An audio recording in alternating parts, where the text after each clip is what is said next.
The smile was a piece of armor Sarah polished each morning. It was her shield against the cool, ancient eyes of the vampire court, a silent rebuttal to the whispers that slithered in the wake of her silk slippers on the marble floors.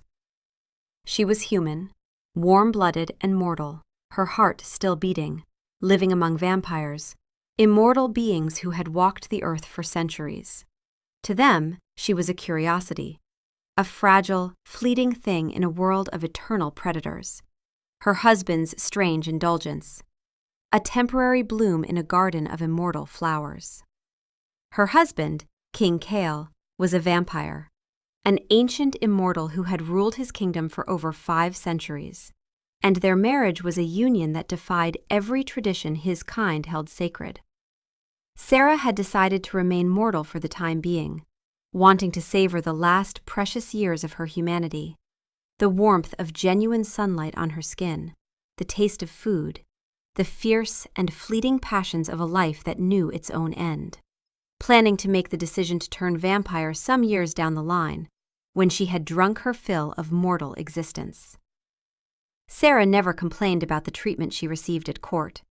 She learned their intricate customs with the dedication of a scholar, memorizing the subtle language of a tilted head or a half-closed fan, gestures that could mean approval or deadly insult depending on the angle. She memorized the lineages of noble houses that predated her own species by millennia, ancient family trees whose roots stretched back to the Dark Ages.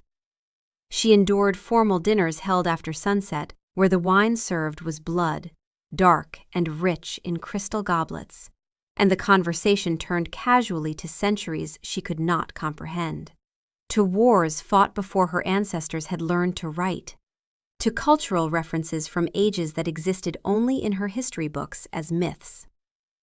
Her husband, King Kale, was the moon in this dark, nocturnal world of immortals. He was sculpted from shadow and pale skin, his presence a physical force, his power a tangible thing in any room he entered, like a low hum of restrained danger that made the very air vibrate with potential energy. With her, that terrible, magnificent power gentled into a quiet warmth that was for her alone. His hands, which could crush stone with a casual gesture, which had torn the throats of his enemies in battle, would trace the delicate blue veins at her wrist with a reverence that stole her breath and made her feel like the most precious thing in all his vast kingdom. He saw her, truly saw her, not the frail human, not the temporary mortal queen, but Sarah, the woman he loved with an intensity that had surprised them both. And for that gift of being seen, of being loved so completely, she would endure anything. She would smile through the barbs of Lady Isolde of House Valerius, who spoke of human art as charming trifles, pretty diversions with no lasting value, and human lives as a firefly's blink, bright and beautiful, but ultimately meaningless in the vast expanse of vampiric time. She would smile when ancient lords came to petition the king and addressed only her consort, their eyes sliding past her as if she were a decorative chair or a lovely tapestry, present, but not truly part of the conversation. She would smile because her love for Kale was a fortress, high and strong, and inside its walls she was safe from their cruelty. But even the strongest fortress, built of the most enduring stone, can be worn down by a constant, dripping rain of small indignities and quiet contempt.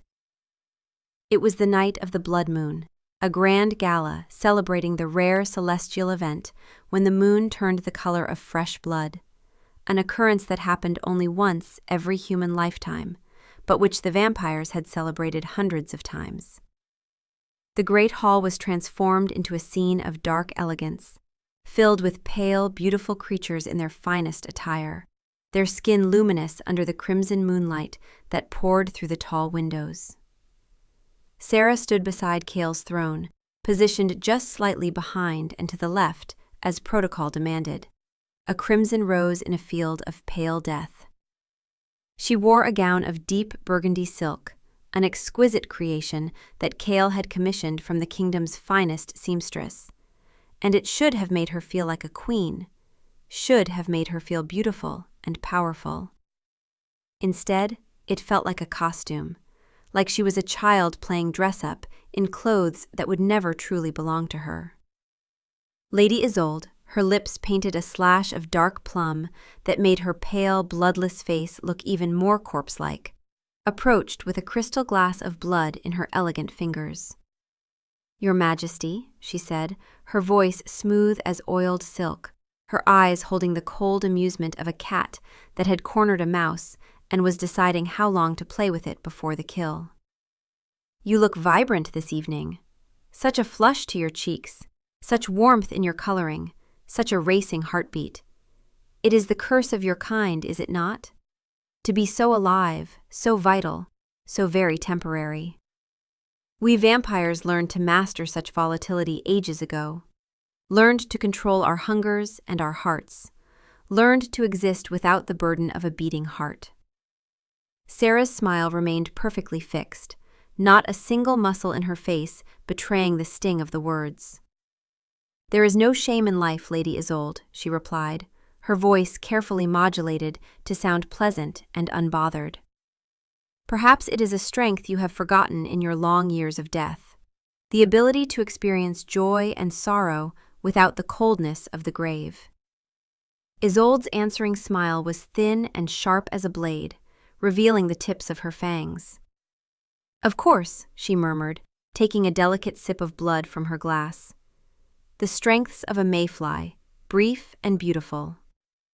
A passionate, brilliant flash of warmth and light, and then nothing, death and decay and forgotten dust forever." She let her gaze sweep over Sarah's form with theatrical slowness, as if appraising prey. "Tell me, my queen, does the king ever speak of the future? A future beyond, say, the next 50 years? It must be such a delicate subject between you, this difference in your nature, knowing that he will walk the earth for millennia while you wither and die, your heart stopping, your blood cooling, your body rotting in the ground." Each word was a carefully placed needle, sliding between her ribs with surgical precision. The casual cruelty of it, the public dismissal of her entire existence, the reduction of her life to an insignificant blip in the endless timeline of vampire immortality, struck her like physical blows.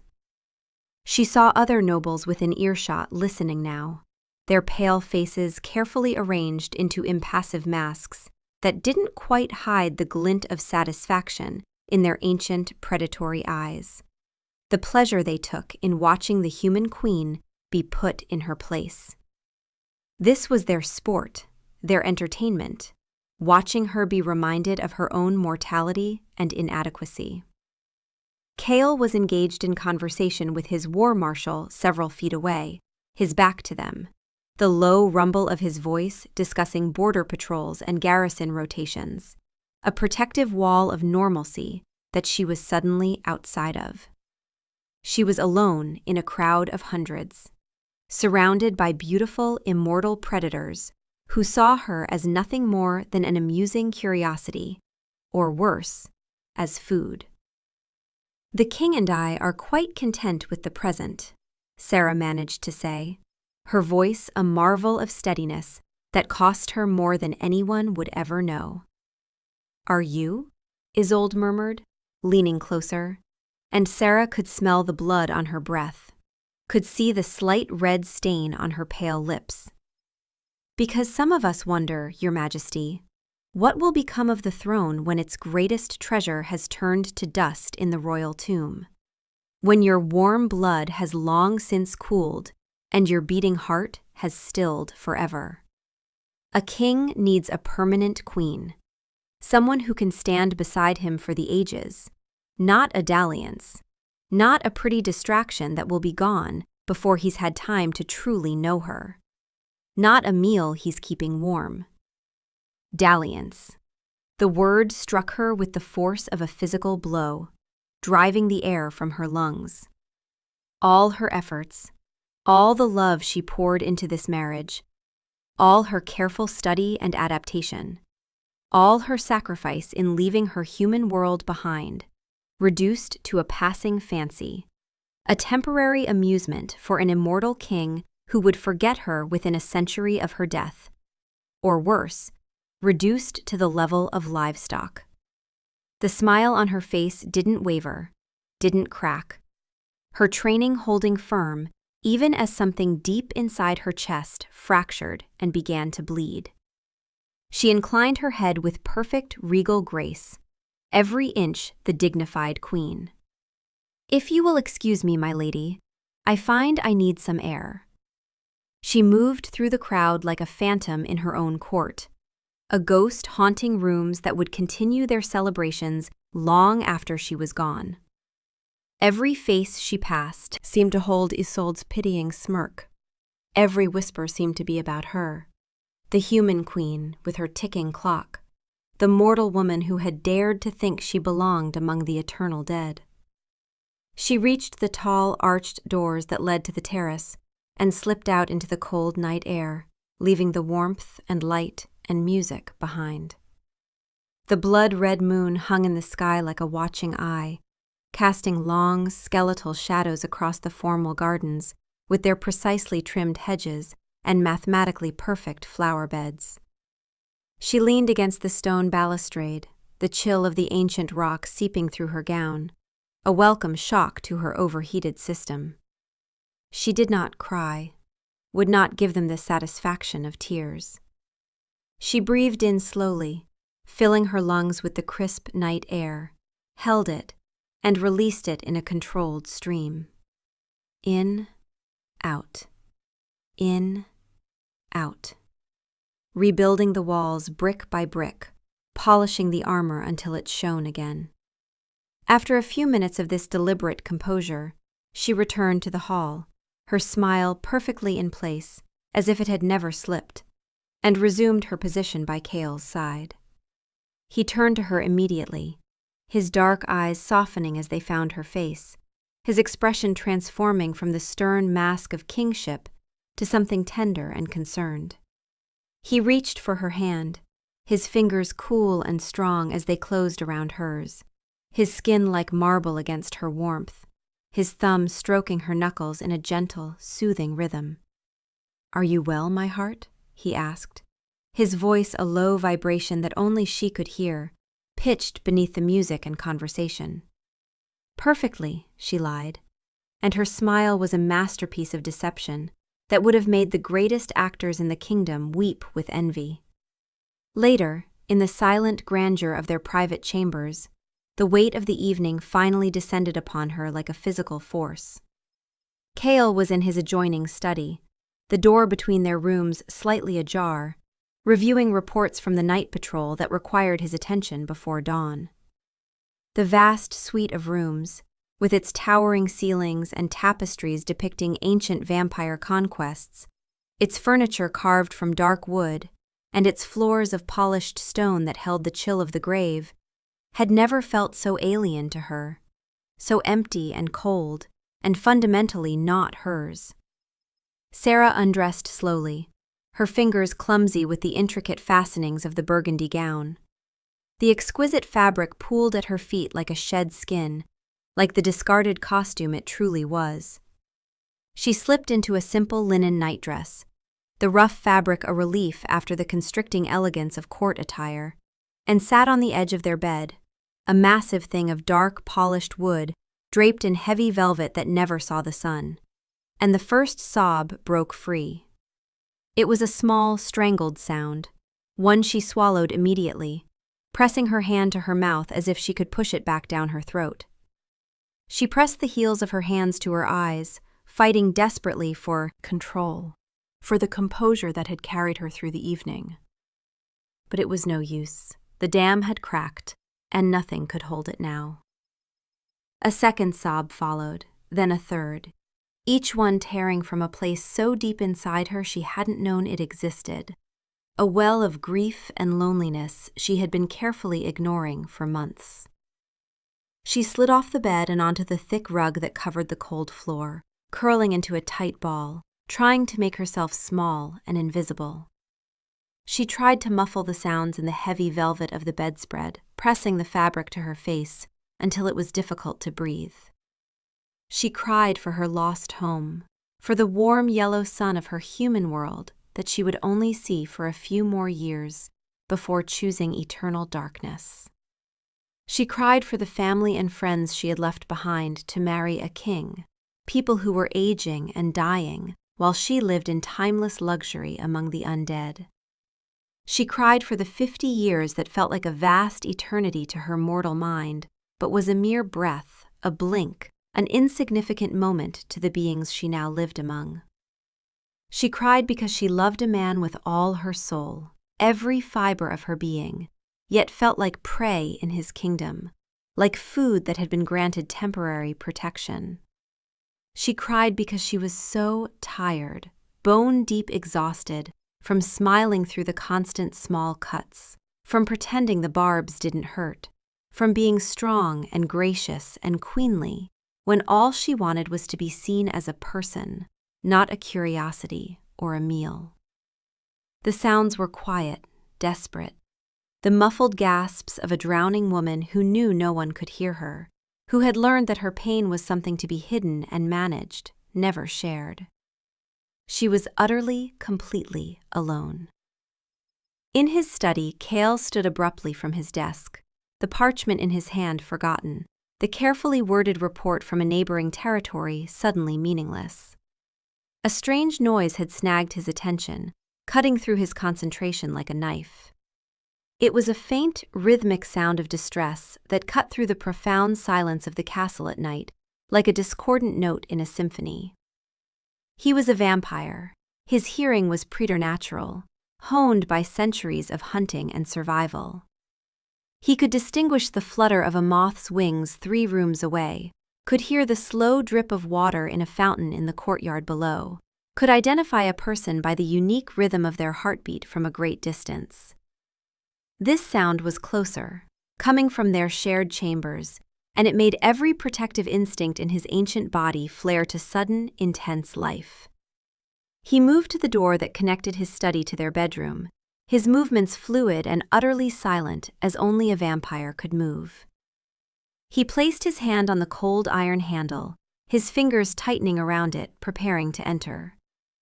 But something made him pause, an instinct deeper than thought. It was Sarah. He recognized the cadence of her breath even though it was hitched and broken, recognized the desperate, muffled quality of the sounds even though he had never heard her make them before. He could hear the desperate swallows, the rustle of fabric as she tried to stifle the noise, the small, helpless gasps between sobs, and beneath it all, the steady, frantic rhythm of her heartbeat, so different from his own still, silent chest. She was crying, not the gentle tears of sentiment she sometimes shed at a beautiful song or a touching story, but the jagged, wrenching sobs of true despair, of a soul in agony, a sound he had never heard from her in all their years together, a sound he had never imagined. Every protective instinct in his ancient being roared to life, a primal need to fix, to defend, to destroy whatever had caused this pain. His first impulse, overwhelming and almost impossible to resist, was to throw the door open, to go to her immediately, to hold her until the world righted itself, to demand to know what had happened and who had dared to hurt her. But he stopped himself, his hand frozen on the door handle. What would he say if he went to her now? He had seen her at the gala. He had seen her move through the crowd with that perfect, unwavering grace, had seen her smile, that serene, untouchable smile. He had believed that smile because he had wanted to believe it, because it was easier than confronting the possibility that his world, his court, his kingdom, was slowly breaking the woman he loved. To confront her now, to burst in on her private grief, would only force her to explain a pain he should have seen coming, a burden he should have already lifted. He would be asking her to bear her wounds so he could soothe his own guilt for not preventing them, making her emotional labor even greater. No, he would not do that to her. He stood there in the darkness of his study, his hand on the door that separated them, a silent sentinel listening to the heartbreak of the woman who was the axis of his world, the center around which everything else revolved. And in that moment, standing in the dark listening to her cry, something within him shifted and transformed. The king, with all his political calculations and strategic concerns, receded into the background. The ancient vampire, who had survived countless battles and centuries of intrigue, fell silent. Only the husband remained, only Cale, the creature who loved Sarah more than his own existence. A cold, clear rage began to build in his chest, unlike any fury he had felt in his 5 centuries of undeath. It was not the hot, explosive fury of bloodlust, the primal rage that came with the hunt. This was different, colder, more terrible. It was the glacial, grinding power of a tectonic plate shifting, the inexorable force of a mountain slowly, inevitably crushing everything in its path. The laws of his kingdom, the traditions of his people, the very structure of vampire society that had existed for thousands of years, they were the instruments of her pain. They had been honed and refined over millennia to value immortality above all else, to dismiss mortal life as meaningless, to see her precious, vibrant humanity as a weakness, as food, as something to be consumed or mocked. And he had upheld those traditions without question.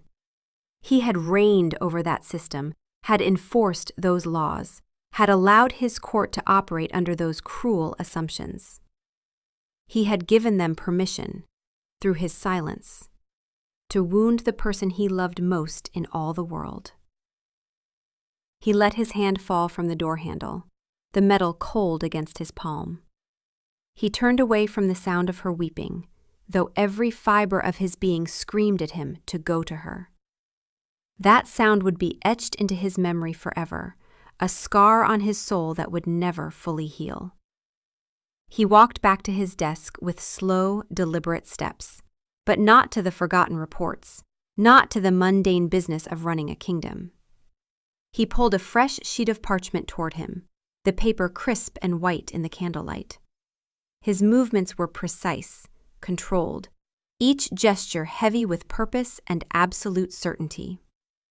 He dipped his quill in ink, and the only sound in the room was the faint, determined scratch of nib on paper, the sound of a world being unmade.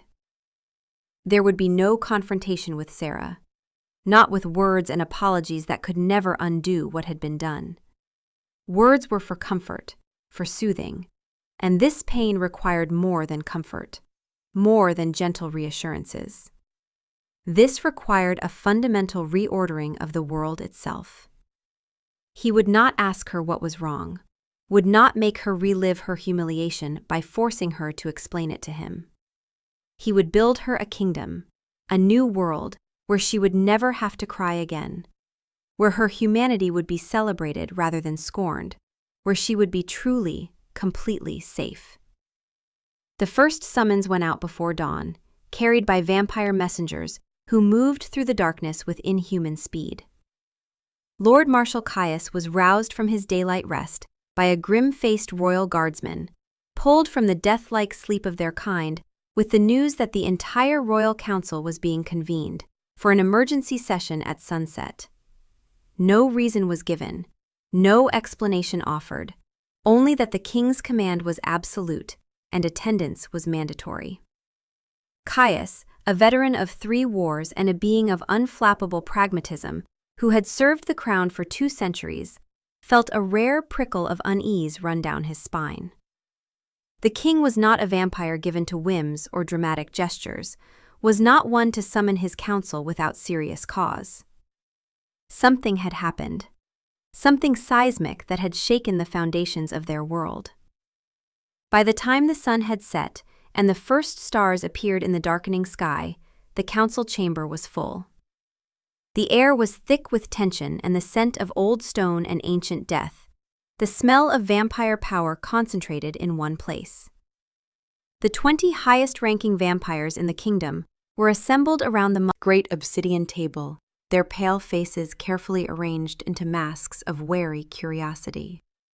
Lord Valerius, patriarch of the most ancient and conservative house, a lineage that claimed descent from the original, turned, sat directly opposite the king's empty throne. His long, elegant fingers were steepled in front of him, his expression one of faint disapproval at being summoned so urgently, his pale eyes cold and calculating. His daughter, Lady Isolde, was not on the council, her status not yet high enough for such an honor, but her father was her voice in these chambers, and his power was immense, his influence extending to half the noble houses in the kingdom. The heavy doors at the end of the chamber swung open with a boom that echoed off the vaulted ceiling. King Cale entered alone, unaccompanied by guards or advisors. He wore no crown, no ceremonial robes, none of the regalia of his office, only a simple black tunic and trousers. But his presence filled the room completely, a wave of ancient vampire power that silenced the last of the whispered speculation. His very existence was a weight that pressed down on them, a reminder that he was not just their political leader, but a predator older and stronger than most of them combined. He did not walk to his throne, did not ascend the dais to look down upon them from his seat of power. Instead, he remained standing at the head of the obsidian table, his hands resting flat on the cold, polished surface, meeting them as equals in physical space, if not in authority. His eyes, usually a deep brown, seemed to glow with an internal red fire that made even the most ancient lords shift uncomfortably in their seats. "I have summoned you," he began, his voice quiet yet carrying to every corner of the cavernous room with perfect clarity, "because the foundations of our kingdom are rotten, corrupted from within by our own arrogance and cruelty." A collective intake of breath, sharp and shocked. Lord Valerius's eyebrows rose a fraction of an inch, the only outward sign of his surprise. "Your Majesty," he said, his tone smooth and placating, the voice of a counselor who had advised kings for centuries, a strong statement to make without warning. "To what specific malady do you refer? Surely our kingdom stands as strong as it has for millennia, our power unquestioned, our immortality assured." Cale's gaze swept the table slowly, deliberately, lingering for a heartbeat on each face, making each lord meet his eyes and see the cold fury that burned there. "I refer to the arrogance of immortality, the assumption that because we cannot die, mortal life has no value. The cruelty of tradition, the way we have used our customs as weapons against those different from us, against those whose blood still runs warm. The laws that mistake endless existence for wisdom and a beating heart for weakness, that equate mortality with worthlessness, that see humans as nothing more than prey or servants." His eyes found Valerius and held. "I refer to a court that has become so enamored with its own eternal existence, so trapped in its own superiority, it has forgotten what it means to value life. A court that would wound its own queen for sport, that would mock and belittle the woman I chose to rule beside me simply because her heart still beats, because she is not a creature of death like us." The silence that followed was absolute, heavy, cold as the grave they all inhabited. The accusation hung in the air like a sword. Valerius's expression hardened, the placating mask falling away to reveal the granite beneath, the iron will that had kept his house in power for thousands of years. "The Queen is human, Cale," he said, and for the first time he dropped the formal address, speaking to his king as if they were merely equals. "The traditions we uphold are in place to protect vampire bloodlines, to ensure the stability of the throne, to maintain the purity of our kind. We are predators, not humans.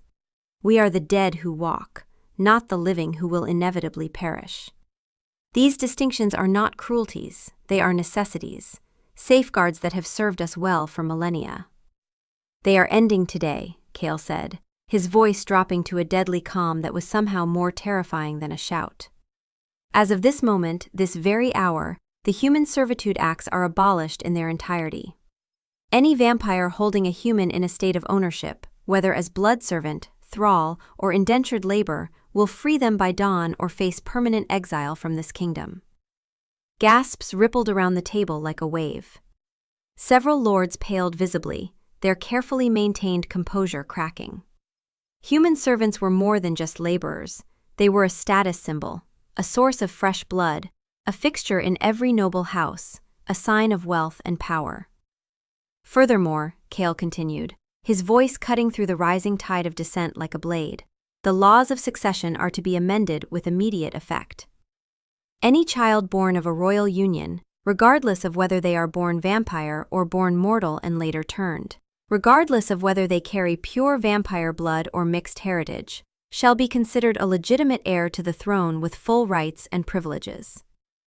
This was a direct assault on the very core of vampire society, on the fundamental principles that had governed them since their kind first rose from death.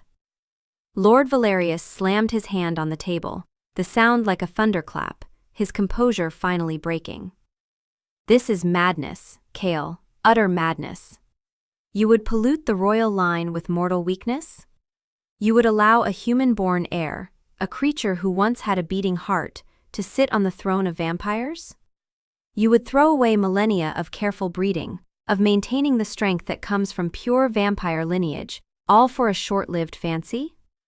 You would destroy everything our kind has built.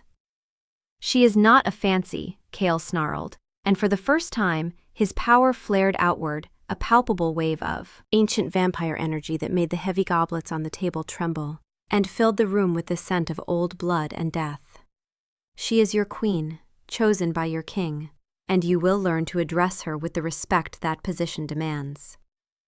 He drew a deep breath he didn't need, visibly reining in the fury that threatened to consume him. Which brings me to my third and final edict of this evening, the one that concerns you most directly, Valerius. From this day forward, any word, gesture, or action deemed disrespectful toward Queen Sarah by anyone in this kingdom, regardless of their rank or lineage or supposed importance, will be considered an act of treason against the crown. The punishment will be immediate exile, cast out from vampire society forever, left to wander the world alone. Effective immediately, with no exceptions and no appeals.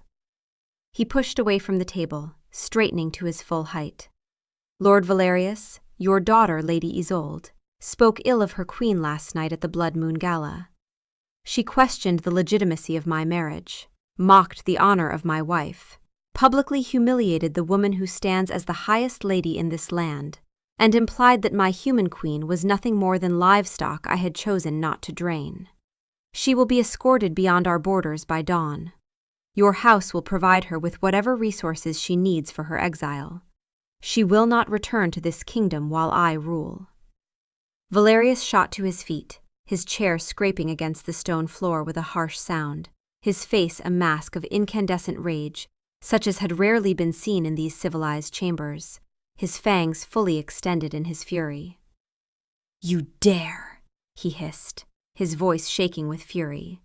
"You would exile my daughter, the heir to my house, one of the purest vampire bloodlines in existence, over the tender feelings of a human? The other houses will not stand for this, Cale. This is not justice. This is tyranny born of infatuation with mortal flesh.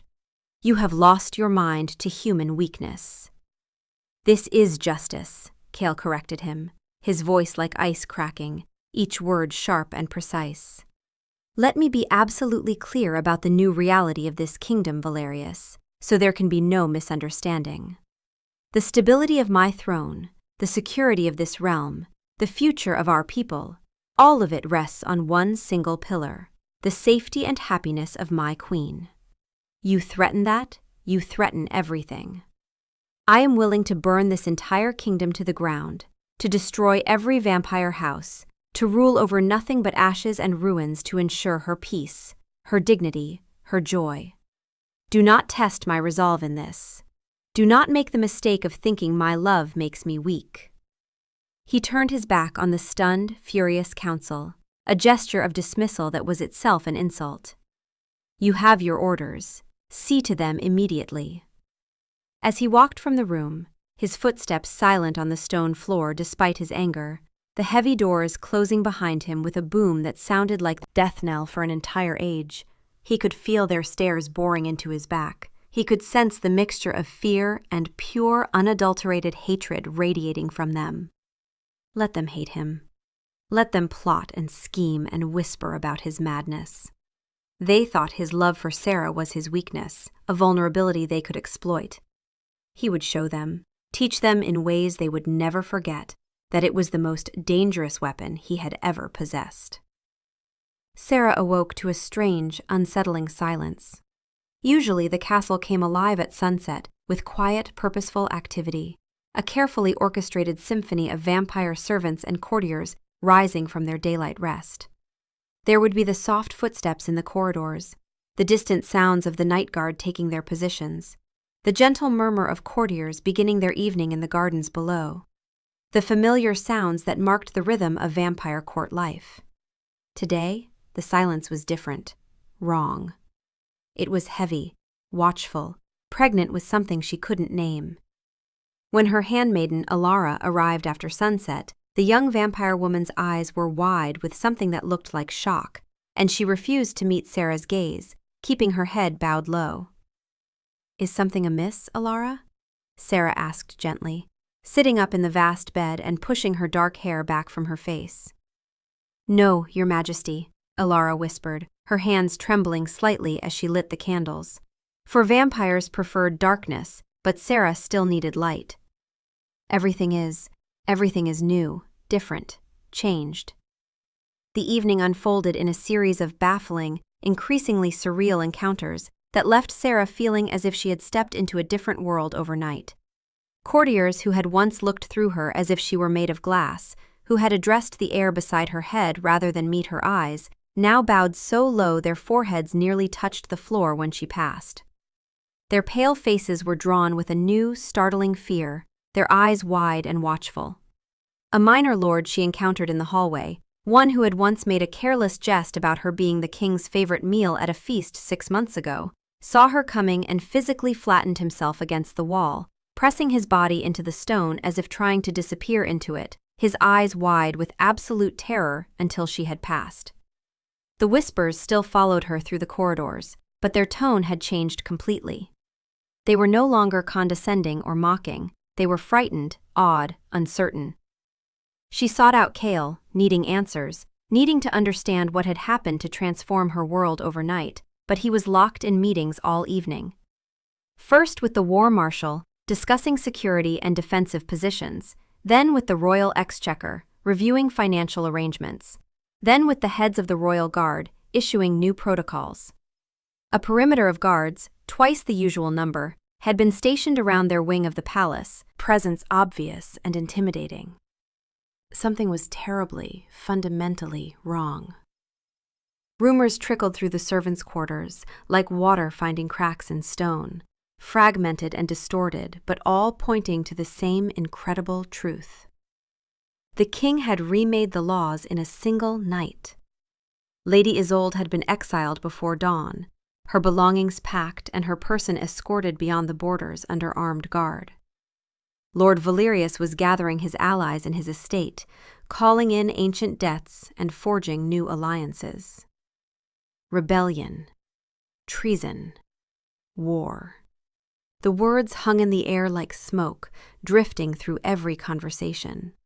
And it all seemed to circle around a single, incomprehensible point. Her.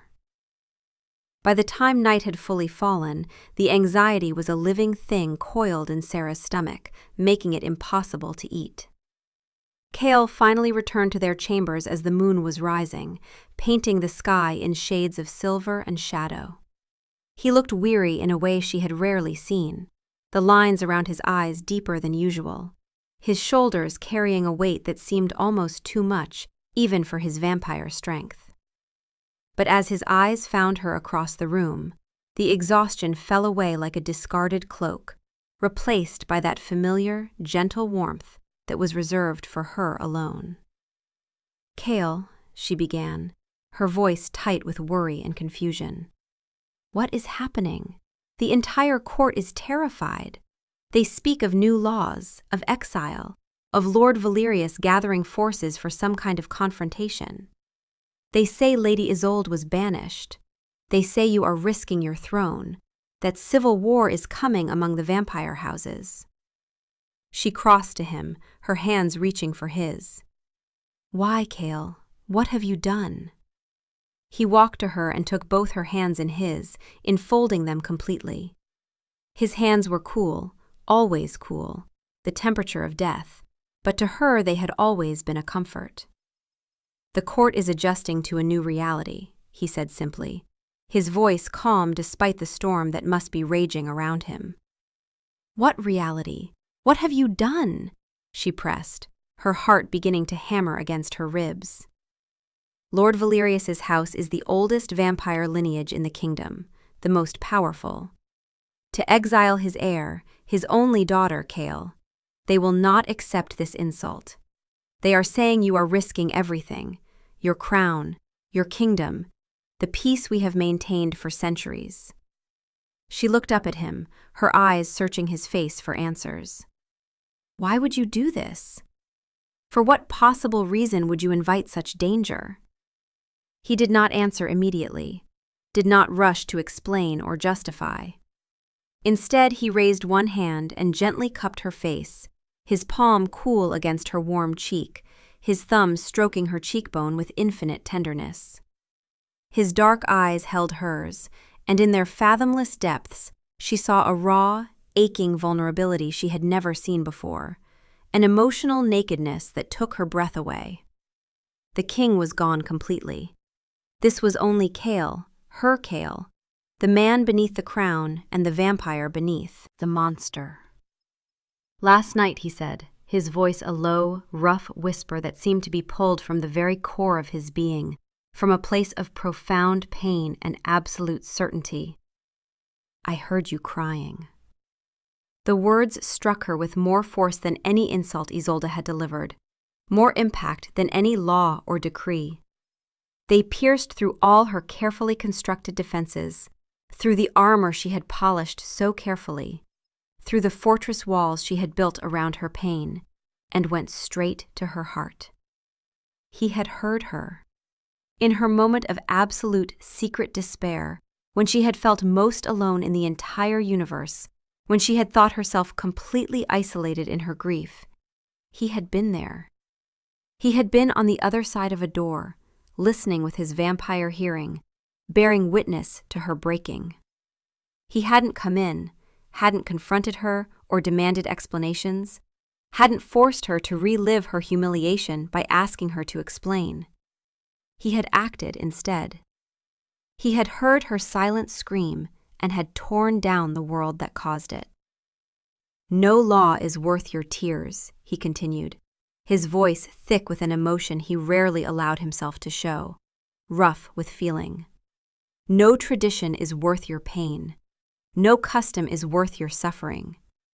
If I must choose between my crown and your happiness, between ruling this kingdom of vampires and ensuring your peace, I choose you. I will always, always choose you." Without hesitation, without regret, for all eternity. The tears she had refused to shed the night before, the ones she had swallowed down and hidden away, now came freely, spilling down her cheeks in hot streams. But they were not tears of sorrow anymore. They were tears of overwhelming, soul-shaking relief, of being seen on a level so profound it realigned her entire world, of being understood without having to explain, of being valued above everything else in his vast vampire kingdom.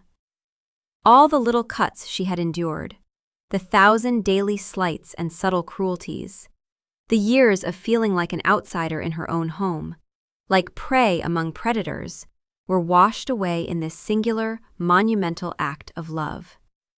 He hadn't just protected her from future harm. He had validated her pain, had declared her feelings, her mortal, human heart, with all its vulnerabilities and its beating rhythm, to be more important and more valuable than thousands of years of vampire tradition. "Then we will face them together," she whispered, her tears wetting his thumb where it still stroked her cheek, her voice filled with fierce determination.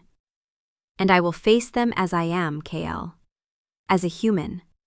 As the mortal queen you chose to love." He pulled back slightly, surprise flickering across his features. "Sarah," he began, but she placed her fingers gently against his lips, silencing him. "Listen to me," she said, her voice steady despite the tears.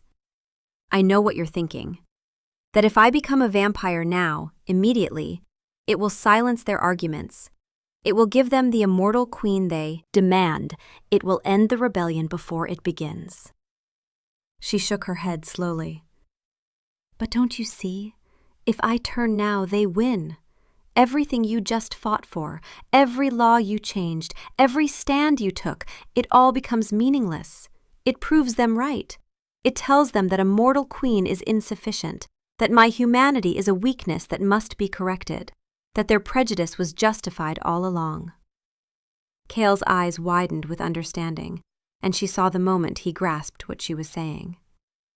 "But if you remain human," he said slowly, "they will use it against us. They will claim you are unfit, will say your mortality threatens the kingdom."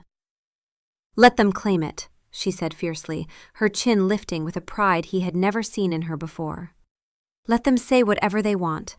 I will prove them wrong, not by becoming what they demand, but by being exactly what I am. I will be the human queen who rules beside you for the next 5 years as we planned, who shows them that a beating heart can be as strong as an immortal one, that mortality is not weakness, but a different kind of strength." Her eyes blazed with conviction. "I have spent years hiding my humanity, apologizing for it, trying to make myself smaller so they would accept me. No more. You have given me a kingdom that will protect me as I am. Now let me show them that I am worth protecting.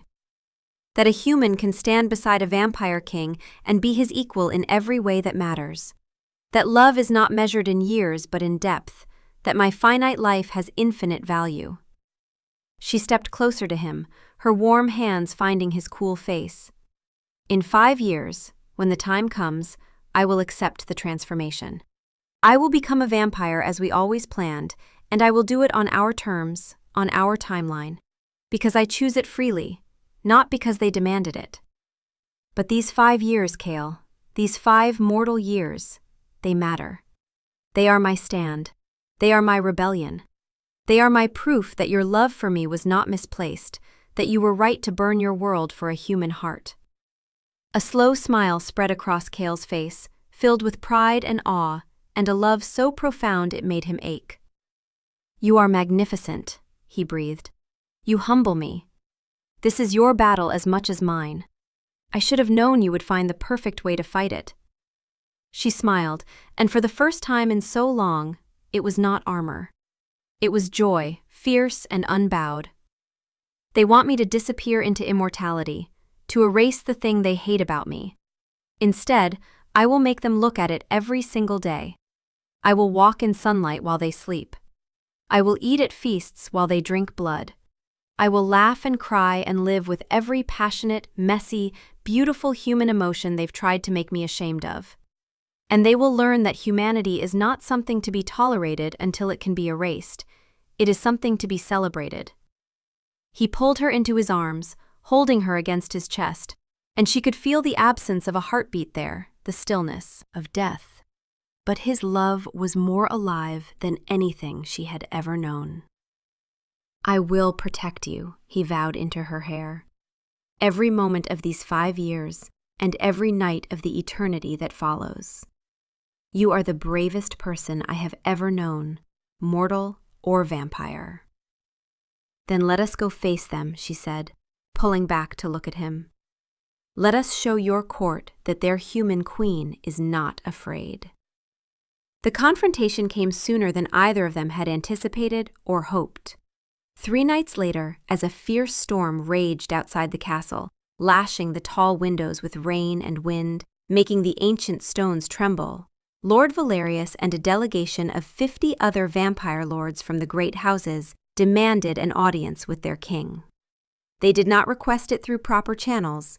They did not petition politely. They demanded it, appearing at the palace gates with an armed escort of their own vampire warriors, a challenge and a gauntlet thrown down in the heart of his own seat of power. It was a move that bordered on open rebellion. Cale agreed to meet them in the throne room, the great ceremonial hall where vampire kings had received petitioners for thousands of years. The great hall was lit by hundreds of candles that cast flickering, dancing shadows on the walls, making the ancient tapestries seem to move and writhe like living things.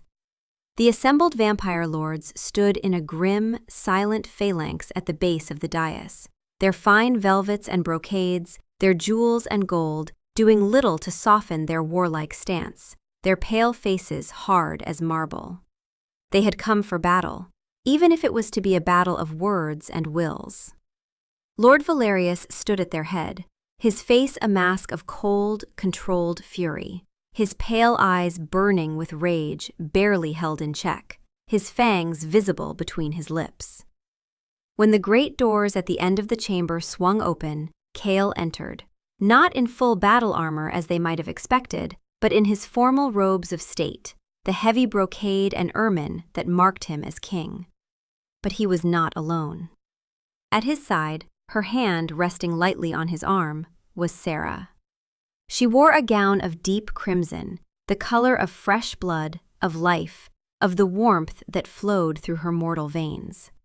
Her dark hair was arranged in an elaborate style befitting a queen, and a simple silver circlet, Cale's first gift to her when they had wed, rested on her brow. But what was most striking, most defiant, was the flush of color in her cheeks, the visible rise and fall of her breathing, the pulse that beat at her throat. She was unmistakably, defiantly, gloriously human, and she wore her mortality like a crown. A murmur went through the assembled vampire lords like wind through a graveyard. They had expected to confront a king who had, perhaps, seen reason, who might announce his human wife's transformation to appease them. They had not expected this bold display of her humanity, this absolute refusal to hide what they despised. Cale and Sarah did not ascend the dais, the twin thrones that awaited them. They stopped on the floor of the hall, meeting the vampire lords on their own level, standing as equals. "Lord Valerius," Cale said, his voice echoing in the cavernous hall, "you demanded an audience. You have it. Speak." Valerius stepped forward, his spine straight, his eyes moving between Cale and Sarah with barely contained contempt. "We are here on behalf of the ancient vampire houses, Cale. We represent thousands of years of vampire tradition. You have made your edicts, exiled my daughter, turned our world upside down. We come now to offer you a path to peace, a compromise that will satisfy all parties." His gaze fixed on Sarah with cold calculation. "Let the human accept the transformation. Let her become vampire immediately, before further damage is done. We will accept her as queen if she is one of us, if she sheds her mortality and joins the immortal ranks as is proper for a vampire's consort. This is the solution, Cale. Turn her now, end this conflict, and we will pledge our loyalty anew." The throne room fell silent, every vampire waiting for the king's response, for the logical, political solution to present itself. But it was Sarah who spoke, her voice clear and carrying, filled with a strength that made even the ancient vampires pause. "No." The single word rang out like a bell, sharp and absolute. Valerius's eyes narrowed dangerously. "You refuse?" he asked, his voice dripping with disbelief and contempt. "You would let your pride as a human endanger this kingdom? You would risk war because you cannot accept the gift of immortality?" "I do not refuse the gift of immortality, Lord Valerius," Sarah said, taking a step forward, her chin high, her bearing regal despite her mortal fragility among these predators. I refuse your timeline. I refuse your ultimatum. I refuse to allow my transformation to be used as a tool to validate your prejudice and erase my husband's stand for justice. She let her gaze sweep across the assembled lords, meeting their eyes without flinching. You want me to become a vampire immediately because it would prove you right. It would prove that a mortal is insufficient, that my humanity was a problem that needed correcting, that all your mockery and cruelty was justified because I was always going to have to change to be worthy. Her voice grew stronger. But I will not give you that satisfaction. I will remain human, as I am, for the next 5 years as my husband and I originally planned. I will rule beside him with a beating heart and warm blood in my veins. I will walk in the sunlight you cannot bear while you sleep in your tombs. I will eat and drink and laugh and cry with all the passion and emotion you claim makes me weak. And I will show you that mortality is not a flaw to be corrected, but a gift to be honored. Valerius's face contorted with rage. This is madness, he hissed. You risk everything for pride, for stubbornness. Not pride, Sarah corrected him. Principle. Your king has declared that human life has value, that mortality deserves respect. If I transform now, I make a liar of him. I prove that, in the end, even I believed you were right about me. She shook her head. No. I will live these 5 years as a human queen, and I will live them well. I will show you what humanity can accomplish, what strength it takes to live knowing every moment is precious because it will end, what courage it requires to love an immortal knowing I will leave him. And when my time comes, when I choose to accept the transformation on my own terms, it will be because I want eternity with my husband, not because you demanded it. She stepped closer to Valerius, fearless despite his fangs, despite his ancient power. You wanted me to disappear, Lord Valerius. You wanted my humanity erased, swept under the rug, forgotten. Instead, I will make you acknowledge it.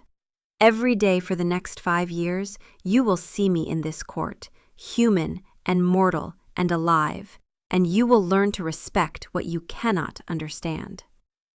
5 years, she said, her voice ringing with finality.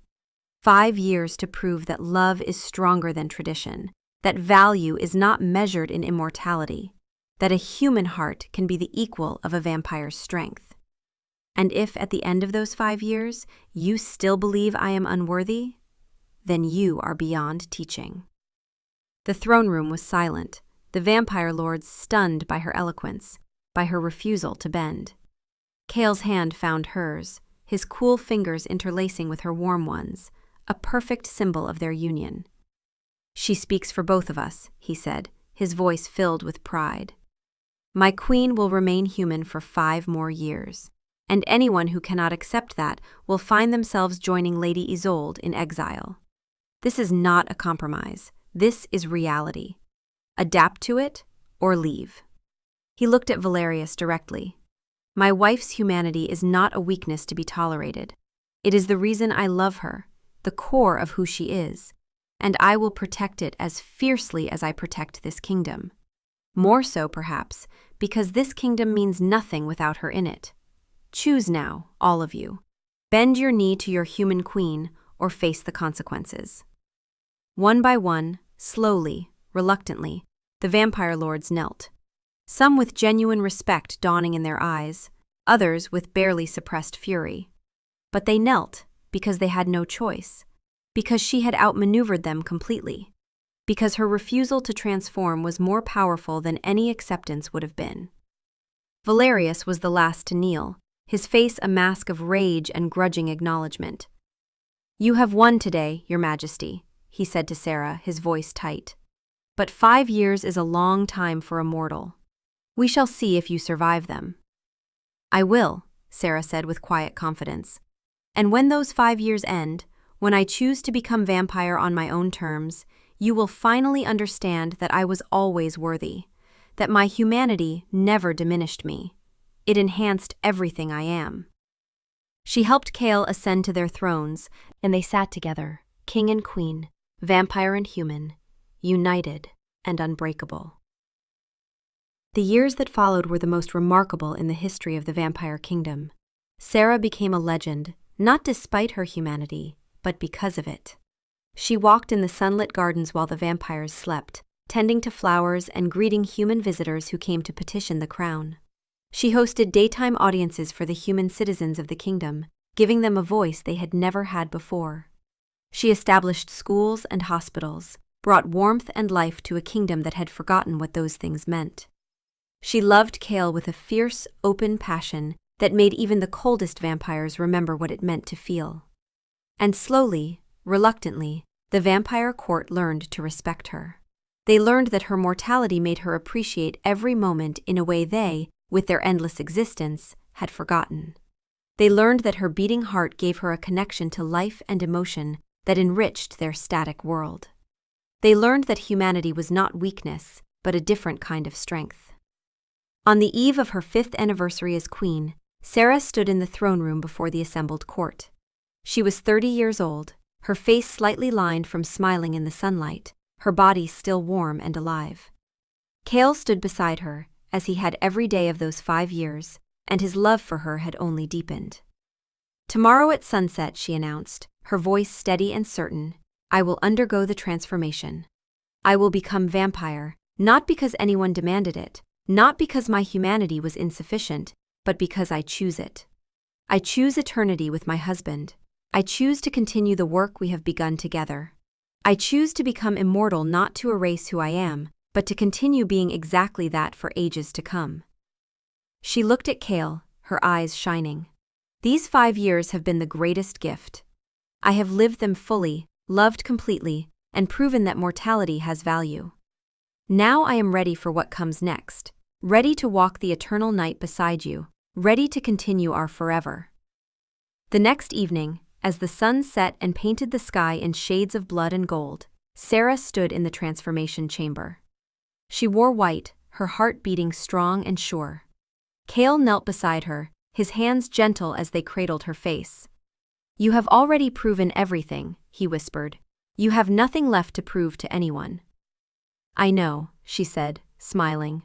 "I'm not doing this for them anymore. I'm doing it for us. For our future. For all the centuries we'll have together." "Are you ready?" he asked. "I've been ready since the moment you chose me over your crown," she said.